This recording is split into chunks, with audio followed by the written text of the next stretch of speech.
This is the Seahawkers Podcast, episode 247. I'm Brandan Schulze of the Military Seahawkers, and I'm joined by Clinton Bonner of 3 In, 3 Out to talk about this big news of Frank Clark being traded to the Kansas City Chiefs. And Clinton, I know you are a huge Frank Clark fan, and this has to be tough for you. I know this because I own a Casey Williams jersey. You do. And I don't think it's spelled correctly. It's a Karen Williams jersey, but I feel like people need to understand that it's actually a Casey Williams jersey. I understand that, of course, being a lifelong fan of the pod. No, tough day. I was at a all-day business meeting, and I look down and I get the Bleacher Report, thing and fire emoji and everything else that Adam hates. I'm like, what is this news? Like, middle of a meeting, I'm like basically just completely gut punched. I am still a huge Frank Clark fan. I feel very strongly that this that he is extremely rare in the NFL. And the thing for me is, I think he was just coming into his prime. I think he's arriving in his prime, and it's an extremely disruptive player. The immediate thing for me was, are we better right now or worse? And it's like, to me, it's not even close. I feel like that the delta is a huge gap. I'm like, yes, we got picks. I'm sure we'll talk through it, but I'm like, man, right now I feel like a much worse football team because of this move. And that's kind of where I'm at this point, which is a tough place to be. It's leading into the draft in only a couple of days. Yeah, in the short term, it does not make the team better. And that's why I wanted to bring you on. I talked to Adam a little bit on the Field Goals podcast after the trade went down, and both of us kind of came out on the same end, is that we understood it from the Seahawks perspective, seeing the 5-year, $105 million deal, $63.5 million guaranteed.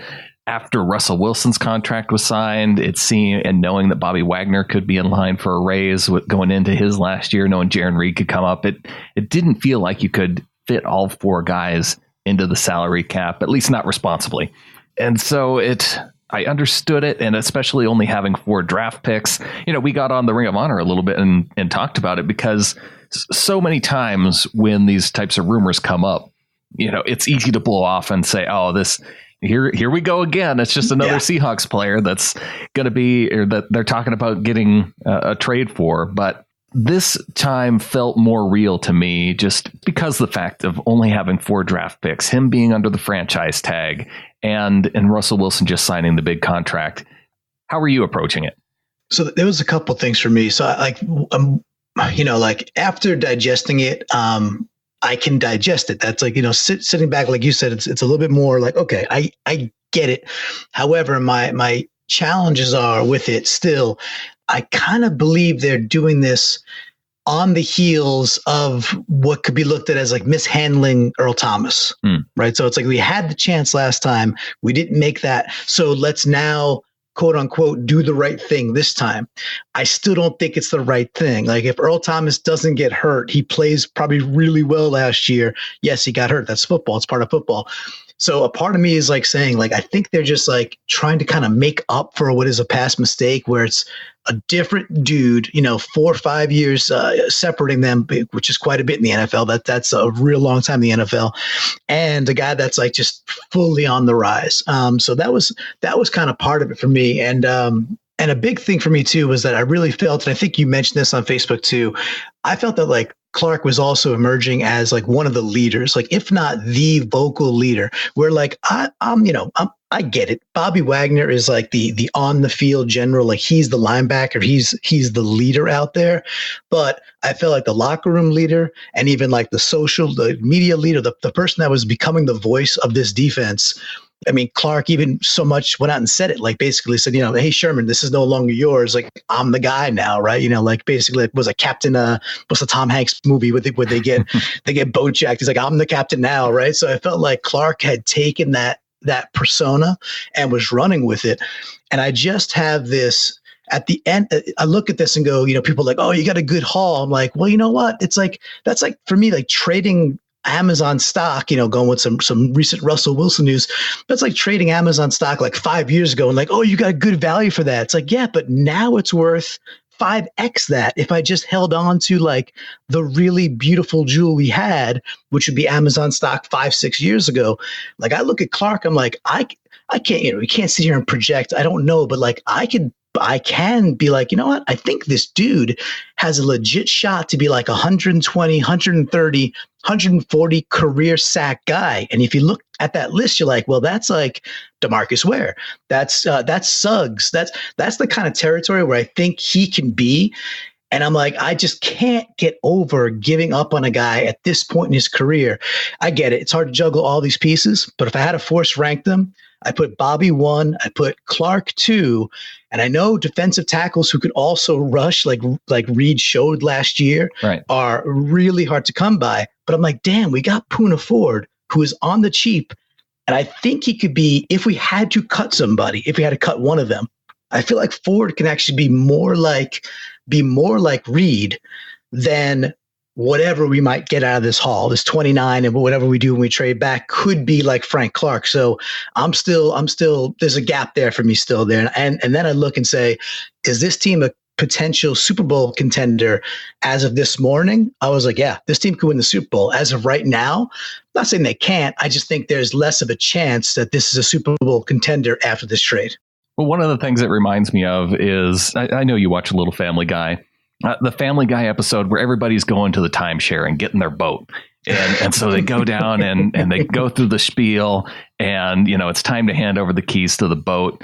And so in this case, I'm seeing Frank Clark as the boat. Right. And he goes, you could have the keys to the boat, or you can have what's in this box. And Lois keeps saying, just take the boat. Just take the boat. But Peter's saying, a boat's a boat, Lois, but a box could be anything. It could even be a boat. And you know how much we've always wanted one of those. It's a perfectly cromulent, answer by Peter Griffin there, man. But yeah, I mean, that's exactly it. It's like there's got to be some, for me, the hawk in the hand here is Clark, right? It's just like, I do feel the cap's going to go up. The cap is going to go back up. There are other players that I feel like are actually that could probably come off later, like as in after next year. This might be a bit sacrilege, but Baldwin's making a good amount of money still. If Baldwin is, just has a kind of an average year for him, I'd be okay with saying goodbye to Doug Baldwin after this year if it meant we then had Reed, Wagner, Clark, and then obviously we signed Russ. Right. If we had worked that out. And I just feel like the cap is always going up. So I think we're in the wake of doing the wrong thing with Thomas, plus we're in the hole with only 4 picks. And I know how Schneider does value those picks, but I just still can't reconcile those things to say that this is, in my opinion, a trade that makes our team better, or just a good trade in general. So, well, the one way that I do kind of reconcile it in my mind is that you have Frank Clark, who is set to make $17 million this year with a franchise tag. When the Seahawks were winning and going to Super Bowls in 2013, 2014, it was because they had an incredible set of pass rushers. It wasn't just one guy, though. It wasn't just Michael Bennett. It wasn't just Cliff Averill. And now if you were to take the $17 million that you had set for Clark this year, could you go out and get Ndamukong Suh with him being unsigned still? Could you go out and get, I'm not saying it's a great option. I'm just saying that it's an option. I'd rather hear Ziggy in that. That was the next guy I was going to go to. Okay, yeah, could you get both those players for the price of one Frank Clark? Potentially, right? I mean, we got Cassius Marsh back, who obviously, he had 5 sacks last year. He's kind of his best year so far. So could a dude like that go get 5 or 6? And I get it. Can you compile your way into double digits somehow? And the answer is probably yes. And maybe this is still a 10, 11, 12 win team, and we're like, you know what, we were good without Clark, and we're in a better position next year. And this is kind of raw right now. That's all very possible. And listen, I'm a 41-year-old Seahawks fan. who lives on the East Coast, and I suffered through the, not just the Myers and not just the McGuires, but like the Kelly Stauffer era, and the Stan Gilboss stuff, right? So this has been the best golden era of Seahawks football that we've ever experienced, by a long, long stretch. It blows away even the Holmgren era, which was a good era. So you have to trust Schneider to say, listen, he does understand when he has to make a tough decision like this, that it's in the best interest. So that's at the back of my brain is just that, like, hey, I do trust our GM. I think he's one of the best GMs in the league, and he's making a tough decision. And guess what? That's what they're paid to do. So you just have to kind of have that trust at this point. I think we can compile our way there. However, I'll say this: if it was Puna and Reed, and looks like they're going to bring Naz Jones back in some way this year, right? Different position a bit. And if we still had Clark, and then we go get a DE, whether that's like Winovich or some of these others that are being floated out there that we could possibly grab first round, second, third round, super, super deep draft across the defensive line. I can't, again, I'm just like, which one's better? Which one's better this year? And I go back to, cool, we probably had a chance to go get an edge guy, whether it was the first pick, we trade back and, a second or third round pick and still get a quality edge guy this year, and Clark. And, I think we're kind of missed a pretty golden opportunity to say, okay, look at our linebacking crew. That's specifically if Kendricks doesn't go to jail, but that's a sick linebacking crew. DBs that's questionable. There's some things back there that are not beautiful. But if we just got one more edge guy, we had a sick front seven cooking, and now it's like, I think it's a big kind of an open wound right now. Be like, well, what are we going to do? How are we going to solve this? And September comes. September's coming pretty damn quick. So it does make Thursday. It does make the draft Thursday, Friday, Saturday quite a bit more interesting. There's a lot more chips at play. So, you've been doing some amazing coverage.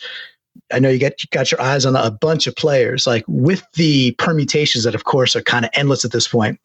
Who are you feeling like that Seattle should really target now, position wise, or specific players that you're like, well, with these extra chips, I'd really like to see them make a play for, like, what's your kind of like your dream draft at this point? One of the nice things about having that Chiefs pick now at number 29, it gives you an option to stay put at number 21 if a player falls to you that you really like. Yep. And Rashawn Gary has been one of those guys who early on, it was sounding like there was no chance that he was going to be available. And now they're saying, oh, well, he played through college. He had a little bit of a shoulder issue that could cause him to drop until the later parts of round one. And if he's still there, that name's pretty exciting to me. To find somebody to replace Clark in the draft right away, I don't think that guy's there. I think what they're going to have to do is get somebody like Ziggy Ansah to come in, a veteran player. And it makes a lot of sense, because it's similar to what the Patriots do. And I hate to keep going back to the Patriots all the time about how they do things, but it's obviously works. So everybody's going to be watching them. Trey Flowers, they allow him to walk away to Detroit. What do? They trade a 5th round pick for Michael Bennett and bring him in. And so they'll be able to replace, it might not be on the same level as Trey Flowers, but it's half the price, and they can use that money other places to provide the team enough depth to continue to compete. Yeah, and that is, that's going to be the model until Brady finally rides off into the sunset there, and it's hard to argue. You cannot argue with their success for sure, and they've done it before, even well before just this year too. Obviously, I mean, they traded Chandler Jones at just pretty much at the point we're trading Clark, right? And Jamie Collins, they traded him, and now he's on the open market. Here's another guy you could go out and get. Oh yeah, I mean, so it's definitely there, and that's again, that's all kind of sinking in and being like, okay, hopefully long term this is the right move, but as of today, it's still a tough one for me to get my head around, because yes, people look at the sacks and they go, oh, okay, he's up there, 13, he's got potential to be a 15 sack guy, but also Clark he's kind of beyond just those sacks though. He's at the least well above average against the run. But beyond that too, he's just that disruptive guy that puts fear into the quarterback. And right now we do not, as good as Wagner is, like as a technician out there, like always in the right spot, always makes the tackle, a Hall of Fame caliber linebacker, ridiculously good. He's not a fear striking guy. And Clark was every single snap. Clark is like, where is that dude? And we don't have that right now. And frankly, there's not that many teams that have those types of players. There's just not that many out there. This may be a small handful, maybe 3 to 5, where it's like you have to account for that guy every single snap because he could just blow it up at any given play. And we lost that. And I think that's going to be tougher to replace than people, even if you compile, even if you get to a combo that gets you 11 sacks or 10.5, as opposed to his 13 or 15, whatever he would go get the next year. You don't have that striking fear. And, I think that's going to come back to bite us a bit, at least in the short term this year. That's a tough one to get through. I'm looking at this draft though, and I am happy we've got this extra flexibility now. And the piece it's even like I was starting to fall in love with the idea that if we had Clark, maybe we could take Simmons, like, because Simmons is sitting there. It's like, man, if we feel like we're good enough to win this year and win now, that's another piece for me today. I'm like, man, Simmons might very well could be there at 21, or even if we trade back to later first or get a couple of, get a second and a third, Simmons might fall back into the second round. That's kind of just what's been reported. And with Clark, I'm like, you know what? We could take a dude like Simmons, like you said on the last pod too. Our first year guys don't really contribute that often, so we could take a dude like Simmons and effectively redshirt him and let him go get healthy. But now I'm like, I don't think we can. I think we actually lost that luxury of patience with this draft. So I know we gained picks, but I feel like we lost the luxury of being like, we could actually be a little more patient this time. So, which is a bit double-edged. Well, in some ways, yes and no, because now you have that padding within the salary cap to go out and get a veteran to where I think to fill one of those positions. So I wouldn't necessarily take that away. It's interesting that you bring up Simmons because there's the off the field stuff and there's the on the field stuff. And with Frank Clark, we did quite a few shows, going back into the background of before he was picked and, with the domestic violence issues. And he seemed to come so far from that and to where a point that, you talk to some people and they don't even remember those issues were even there with Frank Clark. Right. And now you have Jeffrey Simmons, which with him, I kind of feel like it's a little bit different though. Like if they were to go out and get Jeffrey Simmons, guy who on video was shown hitting a woman in high school. And I look at that and I go, as a young kid, I could see him protecting a family member because it was his sister who was in a fight. And so I don't quite put it on the same level. And I know that John Schneider did a ton of research with Frank Clark, and it was, after 4 years and going to re-sign a contract, you could see that it wasn't a concern of a team to make a trade for him and pay him big money either. So where I did kind of have that question just in the back of my mind, I don't know, just the idea of moving on from Clark and then going to Simmons. Just the idea of it, it's a little bit hard to think about when you take into account the off-field stuff. Yeah, for sure. And it's not, it's not a laughing, not a laughing matter, not to make light of it at all. But I definitely have to look at what Clark has been as a professional and as a Seahawk. Right. And just like with Simmons in college, his entire college career, you hear about, how he's, what a great guy he's been in college. But, when people learn about things for the first time, even if it was 4 or 5 years in the past, for a lot of people, it feels like, well, I just learned about it. So it brings back a lot of those emotions like it just happened. For sure. And it's a beyond the sensitive issue, it's because it's not hyperbolic. It's an issue that warrants the seriousness that comes with it. But when Clark arrived and until now, he's been nothing but it's not even model. He's been a really upstanding teammate and part of the community. Like he's beloved in the locker room, seen as a leader. And every time you turn around on Twitter, besides he's a pretty funny dude on Twitter, but he's just, he's doing things in the community and doing things to give back and be a good person. Maybe it's partly making amends. Maybe it's partly to have the right image so he gets the right contracts. Whatever those motivations are, everybody does things for reasons, right? But I look at his past and say, well, yeah, man, he might have done something. He might have done something bad. I think it was alleged, by the way, right? It wasn't. And then again, the research was there, so we also have to not cast something on someone that was never proven on somebody. We have a whole justice system based on a philosophy of innocent until proven guilty. And then what he did as a professional, he's been a professional. So Kansas City had no problem with it. Kansas City was like, nope, this dude's super talented.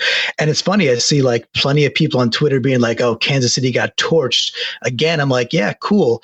If you thought you overpaid for Amazon stock 5-6 years ago, you're like, oh yeah, you overpaid for that. But then look at what you have now. Like, I think they're going to end up with a dude that could get like 100 sacks in Kansas City uniform. If he's there for like, let's say 8 or 10 years. And that's going to be a great get for them for what is essentially just giving up, essentially a late first rounder. And next year, what will likely be tantamount to a early third rounder, right? So very late second rounder, and unless the wheels come off, it's probably not going to be a extremely high second round pick. And here's the last part that kind of bugs me too. This is an extremely deep draft where everybody's like, well, the first round doesn't really have a lot of value after, let's say, 10, right? Mm-hmm. It kind of drops off. And then between 20 and 60, it's like, yeah, roll the dice. Who do you like better than the next GM? Cool.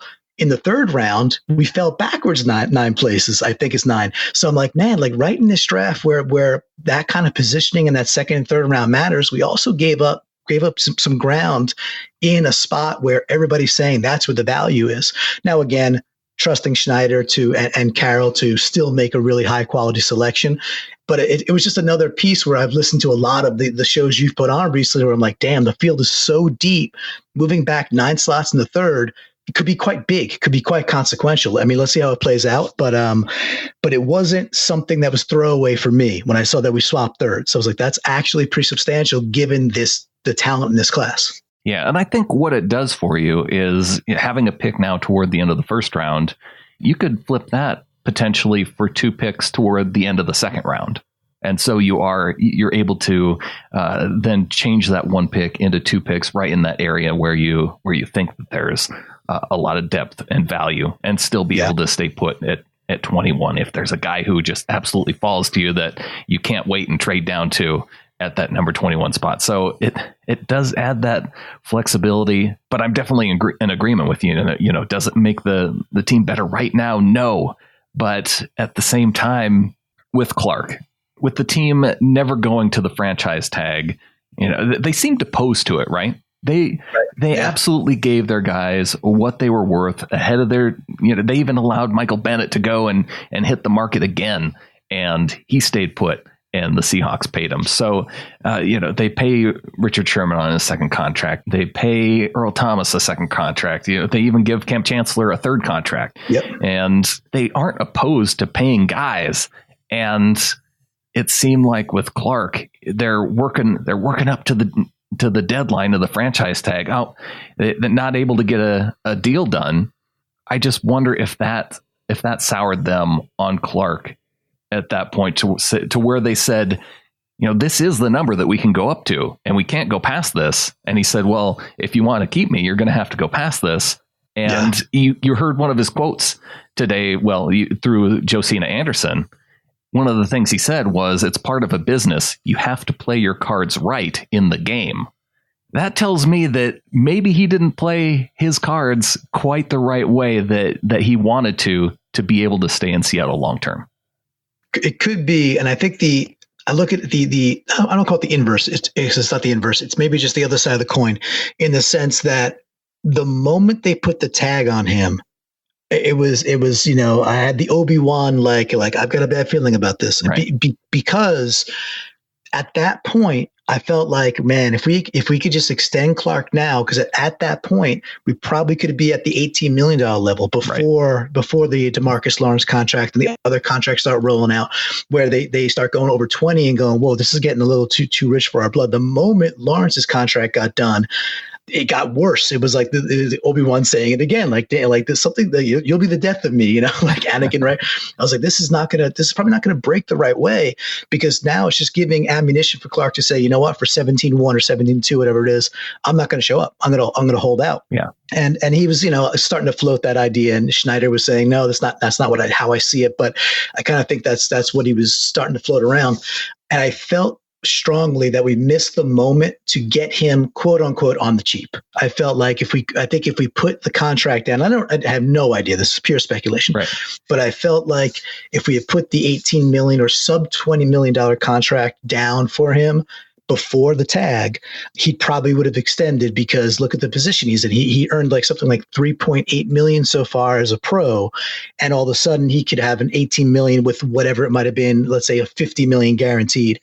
And instead they can't get there. They apply the tag. The next dude gets the bag, and Lawrence gets that $20 million marker, APY, gets the bigger guaranteed. And it just shifted it that much more. And people might say like, oh, 18 or 20, what's the difference? Well, it's actually quite a huge difference, like percentage wise. And when you're trying to build a cap, it's a huge difference per year in what you could do with that extra money. So if somebody offers me $20 million to do the same exact job as somebody who offers me $18 million, $2 million is a lot of money. A lot of money. It's a lot. But when I'm talking about him playing his cards wrong, that's what I wonder. I wonder if the Seahawks did offer him that type of deal. Deadlines make deals, and we saw that with Russell Wilson. Yeah. And the franchise tag deadline was coming up. There was all the news that they were talking to Clark's agent. He was at the meetings that were leading up to the franchise tag deadline. Did they put their best offer on the table there and say, this is where we can go? And if you take the franchise tag, yeah, we're comfortable with that number for next year, but we're going to look at potentially shopping you. And I have to think that maybe those conversations took place, and that's why they ultimately were looking to make this deal now. It totally could be. And I got two other topics for you too. So I left my business meeting a little downtrodden about this news. I went and coached my kids baseball. That was fun, brought me back up. And then I get back in the car and I see on Bleacher Report, like another article about that Seattle had a chance at the Jets number 3 pick. Did you see any of that? Did you get a chance to dive into that? Is that verified? And was it straight up, like, was there a specific deal they're talking about? Because all I saw was Seahawks had a chance at 3, and I was like, yeah, why would you take 29 if you could get 3? But it sounded right, like why eat burger when you could have steak? Like what was the difference there? What it sounded like to me was that Schneider made the call to the Jets to float the idea. Would this be something that you're interested in? And they said no. So I think with Schneider, you're going to work your way down the list, right? Well, and maybe not Cardinals and maybe not the 49ers because they're in the division. You skip those. Yeah, you skip those dudes always. But like I say, you have the rank of the girls you want to take to the prom, and you go down the list, and Betty Sue said no, and Jamie Lynn said maybe, and Betsy Ann said yeah, I'm in. You go with the girl that said yes, right? Because if you're able to get the number 3 pick, holy smokes, people make the joke about all the picks that you could trade for with the number 3 pick, but this year you could either look at, you're looking at one of the top quarterbacks still being on the board or one of the top defensive linemen. It seems like the top 3 is pretty solid with Kyler Murray, with Quinnen Williams, and with Nick Bosa. So to be in that 3rd spot that the Jets have, that would be a really valuable spot to be in. If Clark, if they were able to make that happen, then great.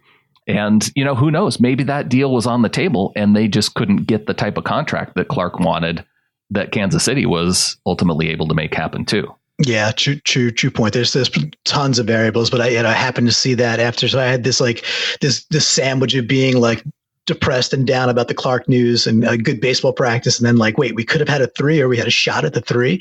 And that's why I think that's why when I posted in the Ring of Honor about how I really felt like this wasn't just a bunch of talk. It seemed different with Earl Thomas, with Richard Sherman. Yeah. Oh, sure. If somebody were to come along and offer us a couple 1st-round picks, then of course, those guys we would consider trading them. But with Clark, considering the franchise tag, considering the money, the fact that you're not able to really hide the fact that you got to trade the guy because he's on the tag. He has to agree to the deal. The agents have to work with the team to hammer out a new contract before the actual deal even happens. Because he has to say, okay, I'll sign the tag that allows me to be traded. And that's just a lot of moving parts to try and keep that quiet. Yeah, that's a very, very valid point. And yeah, for me too, I didn't want to believe it, but it still felt more grounded in reality to me as well. I was like, well, these things make sense. Right. And again, for me, it was simply like Wagner, Reed, just paid Russ. There will be some odd man out, likely. That the idea of signing all four of them was probably just not going to happen. Again, for me, my totem pole was probably kicking Reed out in my brain, although defensive tackles who can get up the gut pressure are absolute premiums. And maybe Reed would have been the guy had Frank Clark said yes to a deal for a little bit less than what the Chiefs are willing to offer. Correct. I do think so. I do think that Seattle had a number that they were offering him to keep him here. Again, no, this is what these guys do for a living, right? I'm sure John Schneider had a number in mind that would have satisfied, that would have kept him here. But now the die is cast, right? So now it's like let's make Thursday, Friday, Saturday. Let's do all we can to. We might have a pick in the first round, Clinton. That might actually happen. We have two chances to not make it four in the second and third, but which is still a possibility considering the depth. Sure. Now, I feel very strongly that wide receiver is a position of like super need this year, because I really feel I think Baldwin is a bit on the decline, just due to injury. I love the dude. He's savvy, and he's a route runner, a precise route runner. It doesn't have to be a burner, but I still think he's likely on the bit of decline just because, father time. Plus he's coming off of some serious surgeries. I do think Lockett is a legit, 1/1A, but I really worry about the rest of our wide receivers. I'm not sold on any of them at this point. I'm not sure they're going to spend a 1 on a wide receiver, nor do I think they have to. Yeah. But are there any particular wide receivers? And I know you talked to quite a bit with Rob about this, but are there any that really stood out to you that you're like, if there was a particular wide receiver? Let me give you a two-parter. Okay. Like a wide receiver that you are like kind of most enamored with, and maybe a wide receiver that you feel could step in day one and be effective for Seattle this year. And are they the same player? I have two guys that I wouldn't be sad if the Seahawks took them. And one of them is one guy that for Field Goals, we did a Draft Crush article. And the guy that I submitted was a wide receiver. And it was Deebo Samuel of South Carolina. I see him kind of in that same mold of Doug Baldwin. He can run routes to get open. He doesn't just do it with speed, although he does have the speed. He has quickness. I feel like he's more of I see him kind of in that Golden Tate type mold, And Tate's a damn good player for a lot of years. Right. And they haven't had that because they brought in Percy Harvin, which, exactly. Which I can get into that, but then through talking to Rob, I got to say the Terry McLaurin pick is the other guy who's going to be available in that same area toward the end of round 1. And maybe it's because Rob Staten keeps bringing up Michael Thomas's name when he talks about Terry McLaurin. He's definitely one that if he were there and the Seahawks were to take him, I'd be excited about that pick too. And I go back to the play that just sticks in my mind is the one where Haskins throws it out. It's kind of like one of those bubble screen type plays, and he throws it out to Paris Campbell, another receiver that I like quite a bit. He throws it out, just a bubble screen to Paris Campbell, but Terry McLaurin goes and just lays into one of the DBs, and then he lays into another DB and puts him on his backside, and Paris Campbell runs in for a touchdown. Like he blocks two dudes. Yep. I see that, and I think that that's the type of guy Pete Carroll's going to want on the team. I agree. Like McLaurin is, to me, was, plus we could like have some fun with like the metachlorian account, his count or something that is off the charts, right? So he could be a Jedi unto itself, but he's just, I think he just kind of has that slot, that guy that can step in and be really effective day one. But it's just back to those dudes. Like, I am so non-interested in like the Metcalfs and even Harry to an extent. It's like, listen, I get the big body dude who can go up and get a ball, and that guy makes amazing grabs. Like, he's got incredible hands. I get all that, but I just want dudes like Lockett and Baldwin who can get open on their in their own accord, because we have like one of the, if not the most precise passer in the entire league. The dude who can get the ball downfield, put the ball where it has to be, and if you give him a small window, the ball's there. And again, that could work a bit with 50-50 guys who are just jumping up and getting the ball. That's fine. But I just feel like that there's way more a dime a dozen versus the guys that actually could come out of college and be like precise route runners day one. Yeah. And like Lockett was that. That's when we got him from K-State, just watching that dude's film back then. I'm like, man, this guy is a pro. Like, now he's a pro right now. And he showed that year one. So I'm just super hopeful that with this trade and what we can do with these picks, that we're able to do something. Maybe it's first round, maybe it's like, a second round, or whatever we end up doing with this 29th is the one I think we'll probably end up moving, that we can get one of these wide receivers that can just make it on their own. And then you're looking at like hopefully a healthy Baldwin, Lockett, and then one of these newer dudes that could come in day one and contribute. And again, I'm not dismissing some of the other players.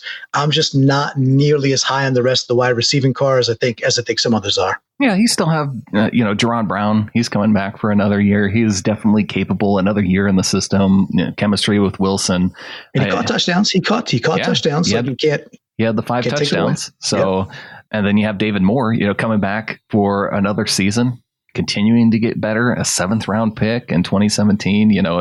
It's taken time for him to develop. And we saw the flashes through the first half of the season. Could he 100%. Could he grow into that role? So even if they don't take a receiver with their first 2 picks, I wouldn't be that upset either if they go defensive lineman and defensive back. You talked about there being issues in the defensive backfield.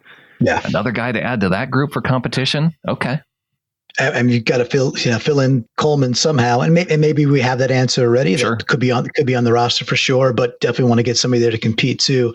And I hope that Moore proves me wrong. And the first 8 weeks of the season, the dude looked like he could be a Pro Bowler. The last 8 weeks of the season looked like he forgot how to play football sometimes. Like his footwork around the sidelines, like not having great presence, just not timing the ball the right way, like not just missing blocks. He looked like 2 different dudes. Yeah.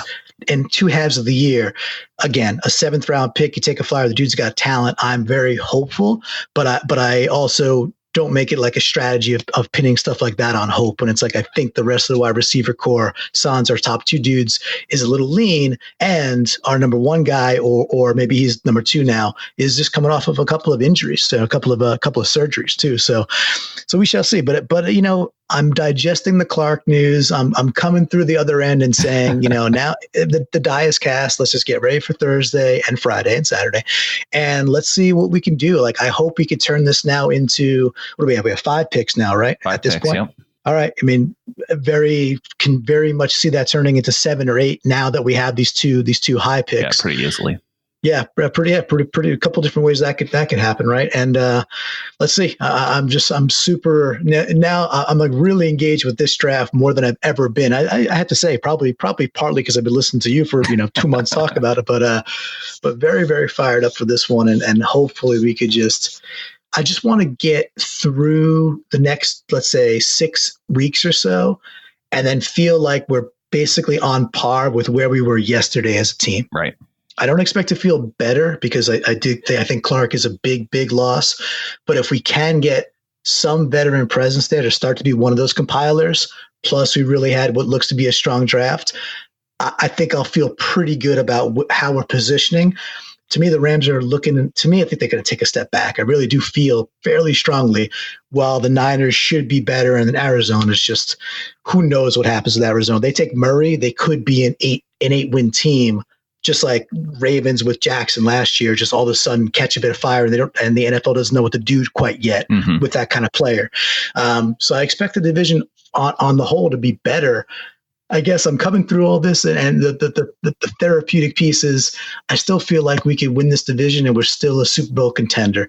And if I feel that way, plus we have a brighter future, I think I've convinced myself that this is not the end of the world for Seattle. That it can be okay. But again, hopefully 6 weeks from now, we're in at least a position of being like par with where we were yesterday. Well, that's why I wanted to get you on, Clinton, knowing that you are probably the biggest Frank Clark fan that I know, and that this news had to be tough for you. But when it all comes down to it, you're not going to jump ship over to the Chiefs. In fact, we actually have to root for the Chiefs to lose now because we have their 2020 second round pick. So we need the Chiefs to have the worst record in the league next year for all the better pick in 2020. Let's see it, right? I mean, hey, that I'm hopeful it's not pick 60 or pick 61 or pick 59, and somehow it ends up being like pick 47 or something like that. Yeah, I mean, Mahomes would probably have to get hurt for that. Not to wish injury on anybody, but I kind of hope that a lot of their players get injured and we have a better draft pick. I want to have the best draft pick we possibly have. Yes, exactly. So it is what it is. But yeah, it'll make Thursday more fun, and we'll take it from there. It's going to be it's the off season. It's going to be fun, and I will miss Clark, but at this point, I hope they go 0-16. Well, Clinton, I think with that, there's only one thing left to say. Go Hawks. Go Hawks.